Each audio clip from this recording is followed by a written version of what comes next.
My father wrecked our whole life before dying. 3 months ago, everything changed. A man we thought had been dead for 20 years showed up at our front door. No call, no warning, just knocked like he was dropping by for tea. Laura, my older sister, answered. And the second she saw him, scruffy gray beard, sunken cheeks, dragging a beat-up old suitcase, she froze. Looked like she might throw up or punch him, maybe both. "You don't get to be here," she said. Her voice didn't shake from surprise, it shook from rage. To understand that moment, you need the backstory. Our mom always told us our dad was a hero. A journalist who got arrested overseas for speaking the truth. Locked up by some brutal regime.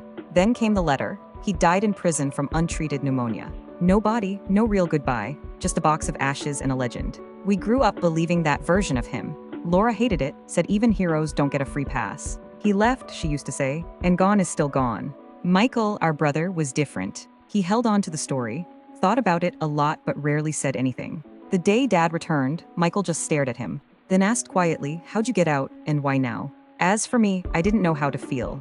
I'd built a whole image of him in my head. A noble man, a sacrifice, and standing in front of us was just a tired old stranger. Mom wanted nothing to do with him. Slammed the door on any kind of reunion. Said she buried him once and wouldn't dig him back up. But Aunt Bertha, sweet, stubborn Aunt Bertha, took him in. Gave him a tiny room in the back of her house. He didn't argue, just nodded like that's all he expected. Weeks passed, then his health started failing. Fast, no one could explain it. His body was shutting down, but there was no diagnosis. No virus, no disease. He told Bertha everything hurt. Said his mouth felt rotten, couldn't sleep. Couldn't eat, she thought it was guilt eating him alive. Before the end, he asked to see us. Not to apologize, not for comfort, he just wanted to talk. We stood around his hospital bed. He could barely lift his head. But he looked at us, me, Laura, Michael, and said, "I was in prison, but not for long. They released me after a few months. And then I got a letter from your mother." He paused.